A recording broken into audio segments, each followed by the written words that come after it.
우리 그리스도인들, 우리 기독교인들에게 희생, 어떤 이렇게 고난, 그리고 인내, 뭐 이런 단어들은 굉장히 익숙한 그런 단어라고 좀 생각이 듭니다. 예수님의 어떤 그 십자가를 본받아서 어떤 고통을 감내하고, 그리고 원수에게까지 사랑을 베푸는 이것이 신앙의 큰 어떤 미덕이라고 여기고 있기 때문이라 그런 생각을 하게 되는데요. 저는 뭐 제일 가까이에 계셨던 제 어머니를 통해서 이런 인내, 희생, 고난이 우리 신앙인의 미덕이라는 것을 이렇게 보고 배운 사람 중에 한 사람입니다. 뭐 제 자신이 뭐 대단한 고난을 겪었다든지, 뭐 그걸 인내하고 누군가를 위해 크게 희생을 치러서 경험한 것은 아니에요. 간접적으로 체험했다라는 게 제 고백입니다. 저희 어머니를 통해서 제가 이런 것들을 경험하게 됐는데, 오늘 설교를 준비하면서 그런 제 어머니의 그 삶 속에 새겨져 있던 그 희생, 그리고 고난, 인내, 이 열매들이 바로 저와 제 동생이라는 생각을 이 설교를 준비하면서 다시금 좀 해보게 되었습니다. 자녀의 삶을 지키는 그런 울타리, 그리고 울타리의 희생과 고난과 인내가 없었다면 사실 저와 제 동생이라는 새로운 생명이 탄생할 수 있었겠나라는 생각이 들었기 때문에 그래요. 그런데 여러분, 이와 같은 그 인내와 여러분 희생의 자리가 또 우리 그리스도인들에게는 교묘한 여러분 함정의 자리가 될 수 있다는 것을 여러분 기억하셔야 할 것 같습니다. 여러분, 함정의 자리가 될 수 있어요. 인내한다는 것, 희생한다는 것. 여러분, 이 자리가 우리에게 함정이 될 수 있습니다. 어떤 거냐면, 내가 이렇게 고난을 견디고 사랑을 그렇게 실천하고 있으니까 내가 십자가의 예수 그리스도를 내 삶을 통해서 잘 드러내고 있다. 십자가의 예수 그리스도를 잘 대변하고 있다. 여러분, 그렇게 생각할 수 있는 함정이다라는 겁니다.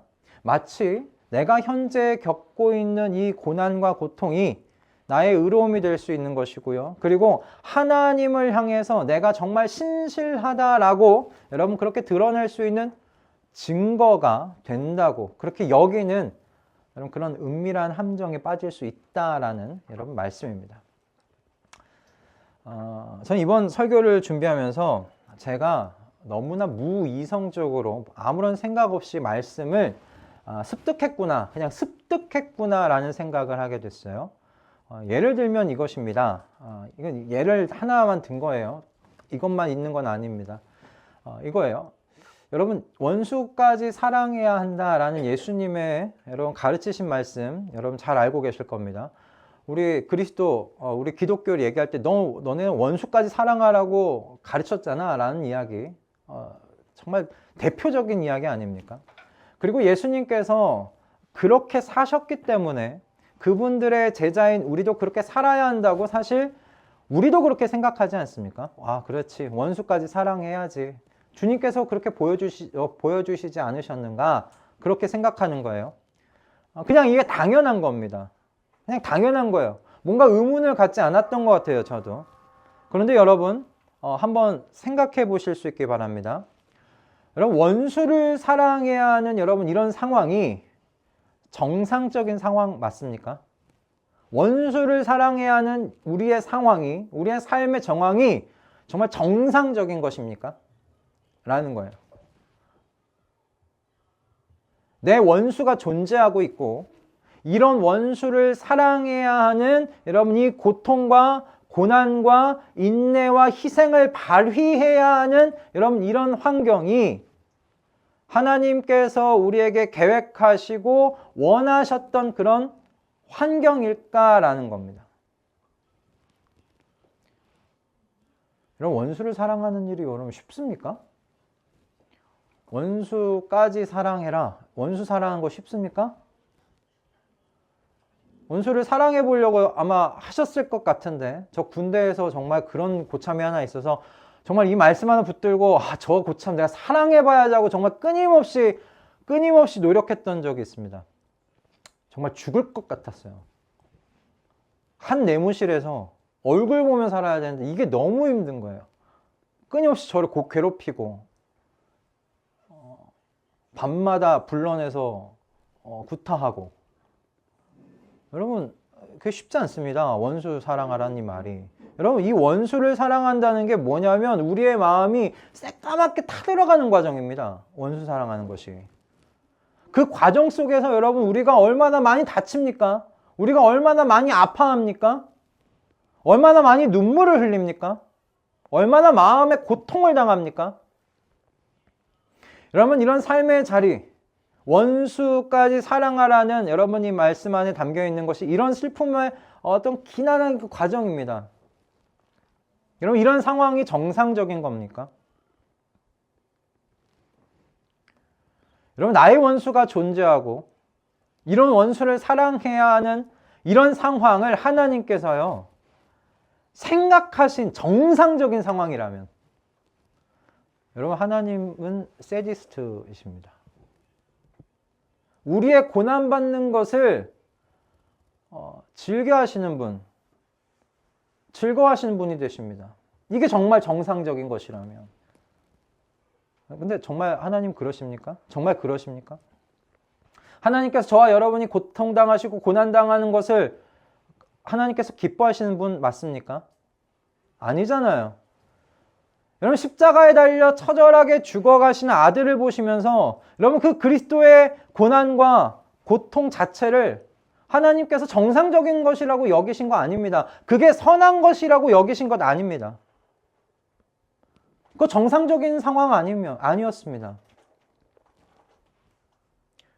여러분, 우리에게 원수라는 존재가 있는 여러분, 이런 상황과 환경이요, 하나님의 원래의 계획에는 없는 것입니다. 하나님께서 계획하시고 마음에 두신 궁극적인 환경과 여러분 상황 아니라는 말씀입니다. 그럼 정상적인 환경, 그 정상적인 상황 하에서 주신 말씀이 아니라는 점을 생각하게 되면 이런 고난과 고통을 인내하고 견디는 것, 쉽게 얘기해서 원수까지 사랑해야 한다라는 여러분 이 말씀이 그저 기독교인들에게 주어지는 윤리적이고 도덕적인 지침이 아니라는 것을 알 수 있어요. 비정상적인 상황, 여러분 특별한 상황에서 주시는 하나님의 말씀이라는 것이죠. 여러분, 그렇게 생각하면 이처럼 그리스도께서 먼저 걸어가셨던 십자가를 향한 삶, 그분의 십자가를 본받는 삶을 우리가 좀 다른 의미에서 생각해 볼 수 있게 돼요. 이게 고난과 고통의 길, 그저 힘들고 좁은 길이라고만 그렇게 여기지 않게 된다는 그런 말씀입니다. 저 오늘 말씀을 통해서 여러분께서 고난과 고통의 자리에서도 소망과 기대와 여러분 미소를 잃지 않게 되실 수 있기를 주님의 이름으로 축복합니다. 여러분의 고난과 고통의 자리, 그렇게 십자가를 어떤 의미에서 본받아가는 삶으로 기쁨과 소망과 기대 속에서 그 고통의 자리에 그 고통과 고난의 자리를 재해석할 수 있는 그런 능력이 고취되어가는 오늘의 이 예배 시간, 말씀의 시간 되기를 주님의 이름으로 축복합니다. 오늘 본문 여러분 13절을 보시면 바울 사도가요, 에베소 성도들에게 보내는 편지에 이렇게 썼습니다. 13절 말씀입니다. 함께 한번 읽어보겠습니다. 자, 시작. 그러므로 여러분을 위하여 당하는 나의 환난을 보고서 여러분이 낙심하는 일이 없기를 바랍니다. 내가 당하는 환난은 여러분에게는 영광이 됩니다. 아멘. 여러분 한번 상상해 보세요. 한번 좀 상상해 보세요. 존경하는 어떤 영적인 지도자가 있습니다. 근데 그 지도자가 어느 날 복음을 전하다가 감옥에 갇혔대요. 여러분, 이런 소식을 듣는 에베소 성도들의 마음이 어땠을까요? 여러분, 에베소에 있는 성도들이 유대인들이 아니었습니다. 이방인들이잖아요. 우상을 섬기다가 정말 어떤 의미에서 무당으로 그렇게 살다가 점 보고 또 점치고 그렇게 살다가 어느 날 회심한 사람들이에요. 과거에 그 우상을 섬기던 그 사고의 회로가 아직 남아있는 사람들이에요. 그런 사람들이 어떻게 생각하기 쉬웠겠어요? 내 지도자가 지금 감옥에 갇혔어요. 복음을 전하다가. 하나님 살아계시면 어떻게 이런 일이 있을 수 있겠어? 라고 쉽게 생각할 수 있고요. 더 나아가서 이렇게 생각했을 겁니다. 야, 로마의 신이 어쩌면 내가 지금 믿으려고 하는 이 하나님보다 더 강력한 힘을 가진 존재일 수도 있겠구나. 여러분, 그렇게 생각할 수도 있었어요. 그래서 실제로 어떤 이들은 믿음이 흔들렸을 겁니다. 또 어떤 이들은 낙심했을 수도 있고요. 또 어떤 이들은 그리스도를 믿는다는 것, 하나님을 믿는다는 게 부끄러운 일로 그렇게 여기기도 했을 겁니다. 이런 상황 속에서 지금 바울 사도가 말하는 거예요. 낙심하지 말아라. 그리고 더 나아가서 자신이 받고 있는 이 환난, 이 고통, 이 고난이 여러분에게 영광이 된다고 그렇게 지금 말하고 있는 겁니다. 여러분, 바울 사도의 이 고백에 앞서서 제가 말씀드린 자기 어떤 의의 함정, 여러분 그게 들어설 자리가 이 고백에 없다는 것을 여러분 좀 아셨으면 좋겠습니다. 내가 그리스도의 십자가의 고통과 고난을 내가 지금 잘 드러내고 있어. 내가 잘 지금 뒤따라가고 있어. 라는 생각의 자리가 여기 들어설 곳이 없다는 거예요. 왜 그런가? 여러분, 사도 바울이 고백하고 있는 자신이 지금 겪고 있는 고통, 여러분 고난의 자리, 지금 이 예수 그리스도께서 먼저 가셨던 그 십자가를 본받고 있는 이 삶의 자리가 나의 신앙, 나의 사랑, 나의 인내를 증명하는 것이 아니라고 여기고 있기 때문에 그래요. 바울에게는 그냥 오히려 반대였어요. 지금 빛 하나 들어오지 않고 있는 이 감옥 안, 이 고통과 이 고난의 자리가 자기 자신이 가장 약해져 있는 자리고 부당하고 억울한 자리인데, 근데 바로 여기서 내가 부당하고 억울한 이 자리, 내가 가장 약한 이 자리, 바로 이 자리에서 하나님께서 주체가 되셔서, 주인이 되셔서 일하고 계신다는 믿음을 여기 지금 고백되어지고 있기 때문에 그래요. 내가 억울한데, 내가 억울한 일 당해서 여기 빛 하나 들어오지 않은 감옥에 갇혀 있는데, 내가 가장 약해져 있는 이 자리인데 비로소 여기서 하나님이 일하시는구나 를 고백하고 있기 때문에 그래요. 여러분, 바울이 자신의 고난과 고통이 그 삶의 자리가 에베소 성도들에게 영광이 된다고 말할 수 있는 여러분 근거가 어디에 있었나? 하나님께서 주인 되셔서 주체가 되셔서 나의 고난과 고통의 자리에서 일하신다라는 그 믿음이 그에게 있었기 때문은 아닌가. 바울은 빛 하나 들어오지 않는 감옥 안에서 있었지만 슬퍼하지 않았어요. 낙심하지 않았어요. 무너진 마음으로 고난과 고통의 자리에 거하여 있지 않았어요. 오히려 자신의 고난과 고통의 여러분 그 자리가 에베소 성도들에게 영광이 된다고 오히려 담대하게 지금 선언할 수 있었습니다. 어떻게 사도 바울이 그럴 수 있었나? 어떻게 그렇게 할 수 있었나? 제가 오늘 사도 바울의 이 말씀을 묵상하다 보니 여러분, 이 사도 바울이 그리스도께서 달리신 그 십자가, 이 십자가에 대한 이해가 우리와 좀 더 달랐기 때문에, 조금 더 폭이 넓었기 때문이라는 생각이 들었어요. 여러분, 우리가 그리스도의 십자가를 생각할 때 어떤 단어를 먼저 떠올리십니까? 여러분, 그리스도의 십자가 생각할 때 어떤 단어를 여러분 떠올리세요? 지금 뭐 적으시느라고 정신이 없으신데 그냥 이야기를 한번 해보세요. 어떤 단어가 가장 먼저 떠오르세요? 부활. 십자가 할 때 부활. 제 리스트에는 없는 이야기인데 부활이 여기에 있었습니다. 가장 또 십자가 하면 떠오르는, 많이들 사용하는 게 십자가 할 때 사랑 얘기 많이 하지 않나요? 사랑에 대한 이야기, 십자가, 사랑. 십자가는 하나님의 공의. 이렇게 사랑과 공의라는 두 기둥으로 사실 십자가를 설명할 때가 굉장히 많았다 싶어요. 그리고 더 나아가서는 석영 형제가 이야기한 대로 십자가 이후 부활과 연결지어서 우리가 함께 이야기하기도 하는데, 여러분, 그런데 그리스도의 십자가가 이 두 단어, 어떤 의미에서 사랑과 공의로 설명이 다 되는 걸까? 오늘 이 사도 바울이 생각했던 십자가를 볼 때는 그렇지 않은 것 같아요. 여러분, 그리스도의 십자가가 가지는 의미가 더 풍성하다는 것을 여러분 아셨으면 좋겠습니다. 오늘 그냥 중요한 그 세 가지만 함께 좀 이야기를 나누고자 하는데, 여러분, 이 진리가 여러분의 고난과 고통의 자리를 기대와 소망과 기쁨으로 해석할 수 있도록 인도하기를 주님의 이름으로 축복합니다. 여러분, 그리스도의 십자가가 가지는 진리가 다음과 같습니다. 첫째는 뭐냐면, 첫째가 십자가가 여러분 하나님께서 고난을 정당화하지 않으신다는 것을 보여주는 자리입니다. 십자가는 고난을 하나님께서 정당화하고 있지 않다고 그것을 이야기해 주는 곳입니다. 여러분, 하나님께서 그리스도의 십자가를 계획하셨다고 해서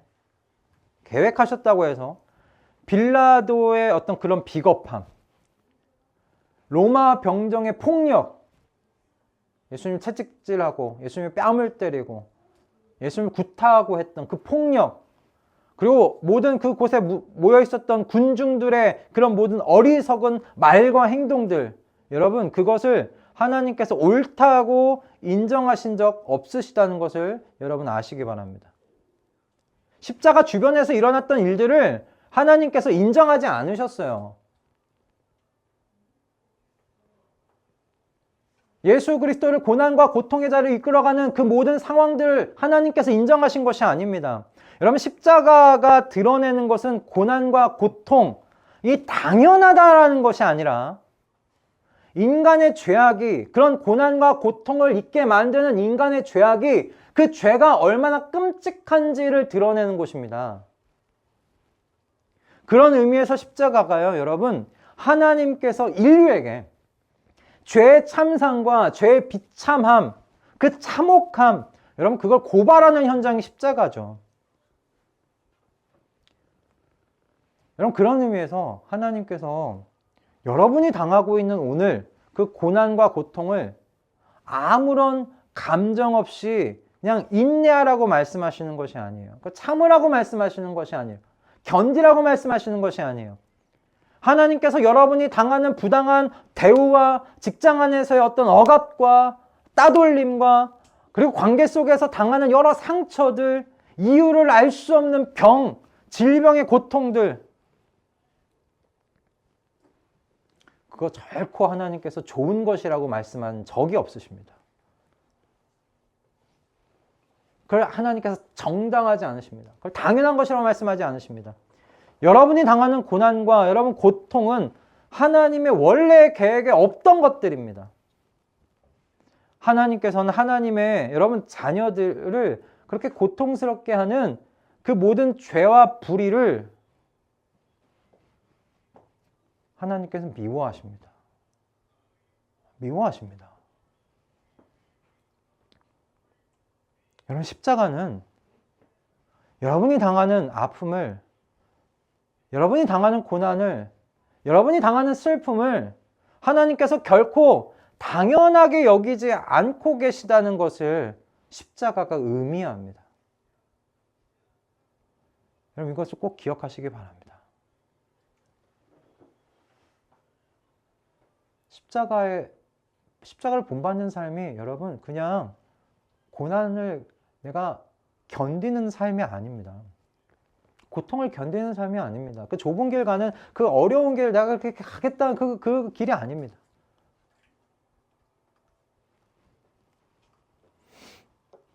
여러분, 십자가가 이런 의미를 가진 곳이기 때문에 여러분, 십자가는 우리에게 또 이런 의미를 가지고 있어요.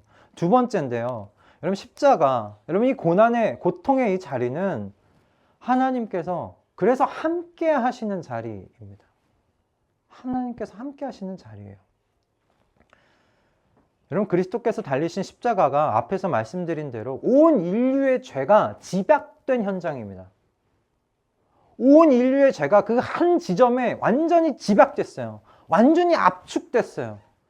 하나님께서 그토록 미워하시고 치를 떠시는 그 여러분 죄악의 그 한 자리 완전히 다 모여 있어요. 그 죄가 가득한 고통의 자리가 바로 그리스도께서 달린 십자가였잖아요. 그런데 여러분 바로 그곳에 하나님께서 그렇게 치를 떠시는 그 죄가 완전히 집약되어 있는 그곳에 하나님께서 자기 백성과 함께 하시겠다고 가장 먼저 찾아오신 현장이 여러분 십자가입니다. 이런 의미이기 때문에 그래요. 예수 그리스도께서 십자가 위에서 나의 하나님 어찌하여 나를 버리셨나이까 여러분 그렇게 절규하지 않으십니까? 여러분 그때 하나님 아버지께서 아들과 분리되어 계셨을까요? 아들이 고통당하는 것을 그냥 멀리서 구경하시는 그런 상황이셨을까요? 여러분 하나님 아버지께서도요 아들과 함께 십자가에서 같이 고통당하셨습니다. 사랑하는 아들이 매질을 당할 때부터 함께 하셨습니다. 그 손과 발에 못 박힐 때 하나님 아버지께서도 함께 거기 계셨습니다. 옆구리에 창이 들어가는 그 순간 아무런 감정 없이 그 순간을 바라볼 수 있는 부모는 없습니다. 그냥 상상을 해봤어요. 제 아들이 채찍을 당하는 그거를 내가 그냥 보고 그냥 그 보고 있는 그것이 어떤 것일까?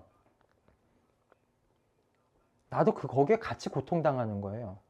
그걸 보는 순간. 아무런 감정의식으로 바라볼 수 있는 부모는 없습니다. 더욱이 여러분 우리가 상상할 수 없는 사랑으로 그렇게 나뉠 수 없는 한 몸으로 존재하시는 하나님 아버지와 아들의 관계라면 어떨까요? 그러니 아들이 십자가에서 여러분 고통당할 때 아버지 또한 함께 고통당하셨어요. 그래서 십자가는요 하나님께서요 함께 하신 자리예요. 십자가가 이런 의미를 가지기에 여러분 우리가 이렇게 자신 있게 이야기하고 생각할 수 있는 거예요. 내가 흘리는 눈물, 여러분들이 흘리는 눈물과 그 신음소리가 있는 그 십자가의 자리, 고난과 고통의 자리에 누구보다도 가까이서 여러분의 신음소리와 눈물의 의미를 아시는 분이 하나님이시다라는 겁니다. 여러분과 함께 고통의 자리를 함께 하시는 분이 하나님이시다라는 겁니다. 그리스도께 하신 것처럼 하나님의 아들에게 하신 것처럼 저와 여러분에게 함께하고 계시는 분이 하나님이시다라는 거예요. 여러분 성경 곳곳에 기록되어 있는 하나님이 바로 이와 같은 하나님이셨어요. 여러분 가장 앞쪽에 있는 출애굽기만 봐도 그래요. 여러분 이스라엘 백성이 이집트에서 강제 노역을 당하면서 억압을 당하여 그 탄식하고 그렇게 부르짖는 소리를 누가 들으셨다고 출애굽기에 기록합니까? 1장에. 누가 들으셨어요? 하나님이 들으셨대요. 그래서 하나님께서 아브라함과 세운 언약을 기억하셨다는 말씀이 나오지만 그 말씀 뒤에 같이 이어져서 나오는 것이 무엇이냐면 하나님께서 이스라엘 백성이 처한 처지를 생각하셨다라고 되어 있어요. 이스라엘 백성의 처지를 생각했대요. 그 고통과 고난의 자리를, 그 슬픔과 그 아픔과 그들이 겪는 것들을 하나님께서 함께 겪으셨다는 거예요. 함께 아파하셨다는 거예요. 그 처지를 생각하셨대요. 이스라엘의 눈물과 신음소리를 들으셨던 하나님이 오늘도 동일하신 하나님이신 줄 믿습니다. 십자가를 통해 그래서 이와 같으신 하나님을 세상에 지금 보여주고 계신 거예요. 그러므로 우리의 가장 외롭고 고통스러운 자리가 절대로 버려진 자리가 아니라는 사실을 여러분 꼭 마음 가운데 기억해 주실 수 있기 바랍니다. 오히려 그 자리가요, 하나님께서 우리와 함께 우리의 아픔을 그리고 우리의 고뇌를 함께 몸소 체험하고 계시는 자리라는 사실을 여러분 잊지 마실 수 있기를 바랍니다.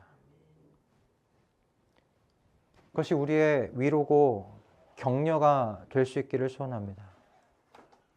여러분, 이렇게 십자가가 하나님께서 우리와 함께 하시는 우리와 함께 아파하시고 고통당하시는 그런 자리라면, 여러분, 이 십자가가 사실 정상적인 자리는 아니잖아요. 그래서 십자가가 가지는 의미가 이겁니다. 세 번째가요, 십자가는요, 여러분 이 고난의 자리가 죄가 드러나는 자리라는 사실입니다. 죄가 드러나는 자리입니다. 여러분, 이 말을 이스라엘이 이집트에서 당한 억압과 고통으로 그렇게 설명할 수 있을 것 같아요. 그럼 이스라엘이 이집트에 자리를 잡게 된 게 누구 때문이에요? 이스라엘이 이집트에 들어가서 자리를 잡고 살게 된 게 누구 때문입니까? 이렇게 꿀먹은 벙어리가 드시면 큰일인데, 누구 때문에 이 이집트에 자리를 잡게 됐어요? 요셉 때문이잖아요. 이런 멍한 표정 정말 힘듭니다. 여러분, 요셉 때문에 이집트에 들어가서 자리를 잡게 됐어요. 요셉 덕분이었습니다. 그리고 여러분, 이집트도 요셉 때문에 7년의 그 대흉년, 대가뭄 속에서도 그 나라가 망하지 않고 오히려 더 강대한 나라가 될 수 있었던 것이 요셉 때문이었잖아요. 그죠? 요셉을 통해서 어떤 의미, 확실한 말은 요셉을 통해서 주신 하나님의 은총 때문이었습니다. 그런데 이집트에 어떤 왕들이 일어나기 시작했느냐? 하나님의 이 은혜를 모르는 왕들이 이제 세워지기 시작하는 거예요. 요셉을 알지 못하는, 다른 말로 이야기하면 요셉을 통해 주신 하나님의 은혜를 모르는 왕들이 그 자리에 서기 시작했던 겁니다. 그래서 어떤 일이 일어나요? 이스라엘 백성에게 어떤 일이 일어나요? 강제 노동의 억압과 착취가 이제 시작되기 시작한 거예요. 하나님의 은혜를 모르는 왕이 세워지니 이스라엘 백성들에게 고통과 고난과 억압, 착취가 이제 이어지게 된 겁니다. 생기게 된 겁니다. 즉, 뭡니까? 이스라엘에게 일어난 여러분 이 억압과 착취라는 이 고난과 고통이 당연한 것입니까? 정상적인 것입니까?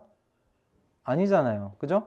이스라엘이 당하는 이 고난과 고통이 뭘 드러내는 거냐면 이집트의 죄악을 드러내요. 하나님의 은혜를 모르는, 그래서 자기 자신을 위해서 타 민족을 억압하고 착취하는 그 이스라엘의 민낯, 그 죄악을 드러내요. 여러분, 마찬가지입니다. 여러분이 지금 우리가 당하고 있는 고난과 고통은 어떤 한 인간의 죄가 될 수 있고요. 세상 구조적인 어떤 죄가 되기도 하고요. 그리고 어두운 영들의 여러분 죄를 그렇게 드러내고 있는 중이다 라는 사실로 여러분의 고난과 고통의 그 자리를 우리가 해석할 수 있어요.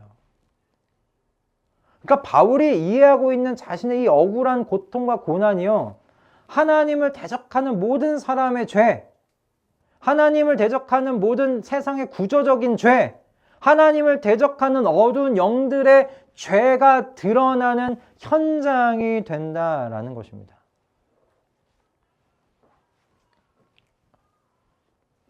여러분, 그러면 이제 우리가 사도 바울이 말하고 있는 내가 당하는 환난은 여러분에게 영광이 됩니다 라는 이 말을 우리가 좀 이해할 수 있게 되지 않겠습니까? 여기서 말하고 있는 영광은요, 이 사도 바울이 하고 있는 이 희생과 인내가 유달리 대단해서가 아닙니다. 그가 이해했던 이 고난과 고통의 여러분의 자리가 뭐예요? 첫째, 하나님께서 함께 하시는 자리였기 때문에.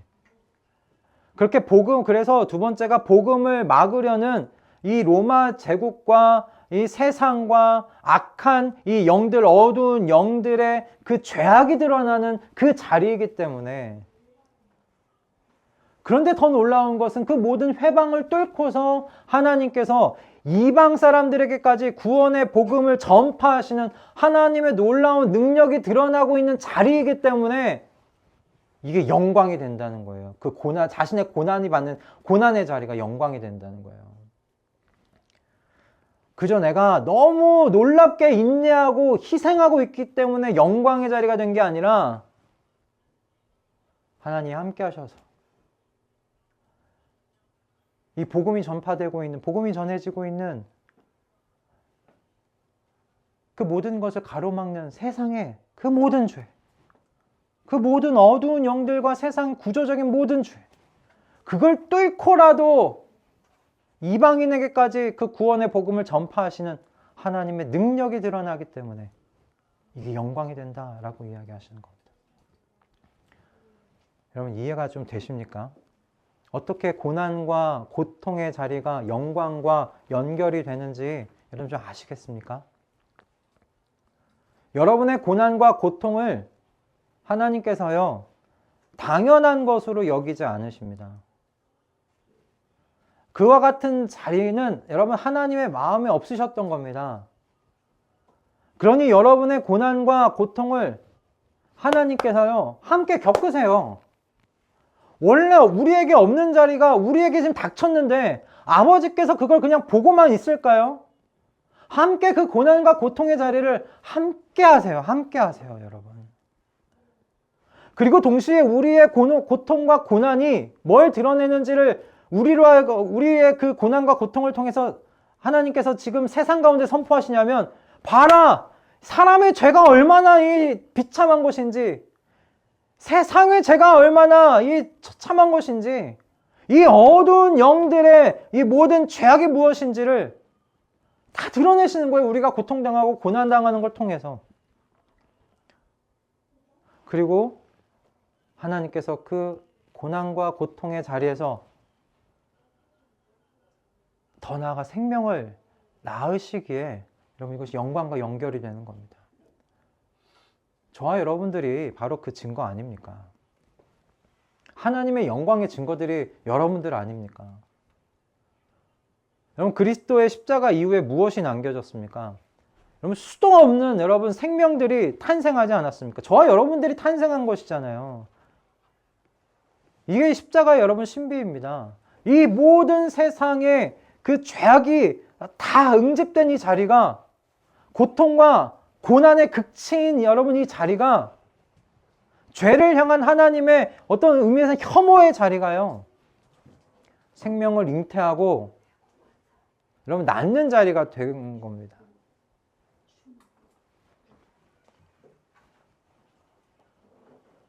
여러분 이게 하나님의 지혜고 하나님의 여러분 능력이신 줄 믿습니다. 저 오늘 여러분들에게 말씀드리고 좀 싶습니다. 여러분 그리스도의 십자가를 본받는 삶을 내가 잘 살아내지 못하고 있는 것 같다고, 고난과 고통의 자리를 잘 인내하지 못하고 있는 것 같다고 해서 여러분 스스로를 낮추지 않으시기를 바랍니다. 그리고 십자가를 본받는다는 말이 여러분이 고난과 고통을 멋지게 인내하고 이겨내는 말이 아니라고 여러분 기억하실 수 있기를 바랍니다. 그리스도께서 십자가를 지셔야 하는 상황은 여러분 정상적인 상황 아니었습니다. 그리고 마찬가지로 여러분이 여러분의 십자가를 지고 가야 하는 그런 상황 또한 어떤 의미에선 정상적인 것은 아닙니다. 비정상적인 상황 속에서 우리가 당황하고 우왕좌왕하는 것은 어떤 의미에서 당연할 수 있어요. 자연스러운 일일 수 있어요. 정상적인 것 아니잖아요. 당황할 수 있죠. 여러분 그래서 하나님께서 그런 저와 여러분을 책망하지 않으세요.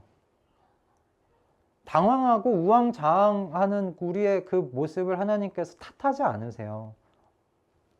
오히려 여러분 십자가는 우리에게 하나님께서 이 상황을 비정상적인 것으로 바라보고 계시다고, 당연한 것이 아니라고 그렇게 말씀하신다고 십자가는 우리에게 알려주세요. 그리고 하나님께서 당황하고 우왕좌왕하고 있는 우리와 함께 하셔서 우리에게 임하셔서 우리의 고통과 우리의 고난, 우리의 이 당황함을 함께 겪으신다고 십자가는 우리에게 가르쳐요. 그리고 하나님께서 십자가의 그 그리스도를 통해서 이런 우리를 통하여 생명을 낳게 하는 하나님의 일을 보게 되리라는 기대를 가지게 하신다라는 것입니다. 그렇게 우리의 십자가의 자리가 하나님께서 일하시는 일터가 되는 겁니다. 할렐루야. 여러분의 고난과 고통의 자리를 하나님께서 가르치시는 이 렌즈로 바라보고 해석하실 수 있기를 바라요. 그리스도인들이 고난과 고통 속에 있을 때 세상 사람들하고 똑같이 반응할 때가 너무나 많습니다. 얼굴이 어두워지고 미소를 잃어요. 나에겐 희망이 없다고 생각하는 사람처럼 그렇게 지내고 다녀요. 우리가 그러지 않았으면 좋겠습니다. 그렇게 살지 않았으면 합니다. 사도 바울이 이 말을 하는 것이 지금 감옥 아닙니다. 세상적으로 봤을 땐 희망이 없습니다. 기댈 곳 없습니다. 처참한 상황입니다. 그런데 그는 오히려 기쁨 안에 있습니다. 내가 당하는 고난이 하나님의 너희들에게 영광이 된다고 이야기를 하고 있습니다. 여러분, 오늘날 우리에게 주시는 하나님의 부르심은요, 이를 악물고 뭔가 영웅처럼 버티고 인내하라는 것이 아니에요. 여러분, 영웅이 되라고 하나님이 말씀하지 않으세요. 멋지게 이겨내라고 말씀하지 않으세요. 멋지게 인내하라고 말씀하지 않으세요. 견디라고 막 그렇게 말씀하지 않으세요. 십자가의 어린 양처럼 나아가신 예수 그리스도처럼 힘을 빼라고 말씀하세요. 내 연약함과 나의 무력함을 인정하고 이런 내 안에 그리고 이런 나를 통해서 일하시는 하나님을 온전히 신뢰하라고 그렇게 말씀하세요. 십자가 위에 그리스도께서 그렇게 하신 것처럼 그렇게 말씀하세요. 십자가 위에 그리스도께서 어린 양과 같이 끌려가 죽으셨던 것처럼 그렇게 가라고 말씀하세요. 그런 모습이 이방 사람들에게는 어리석은 것처럼 보였죠. 어떻게 신이라는 존재가 그렇게 연약하게 아무런 저항도 하지 못해보고 그렇게 죽을 수 있는가? 이런 신을 믿다니 너무나 어리석구나. 그렇게 말할 수 있겠죠. 그러나 그리스도의 연약과 여러분 이 무력한 죽음을 통해서 무엇을 하셨습니까? 하나님께서 생명을 낳으셨습니다. 저와 여러분이 그 증거입니다. 저와 여러분이 그 하나님의 영광의 산물들입니다. 여러분 마찬가지입니다. 여러분의 고난과 고통의 자리에서 하나님께서 무엇을 드러내길 원하시는지, 나를 어떻게 그 자리에서 지금 위로하시기를 원하시는지, 그리고 마침내 어떤 여러분 생명의 열매를 맺으려 하시는지, 여러분의 고난과 고통의 자리에서 생각해 보실 수 있기 바랍니다. 그리고 그 결과 오히려 여러분이 고난과 고통의 자리에서 기대가 일어나고 소망함이 일어나요. 잠잠히 미소 지으면서 하나님을 바라보시게 되는 저와 여러분들 다 되실 수 있기를 주님의 이름으로 축복합니다. 할렐루야. 아멘.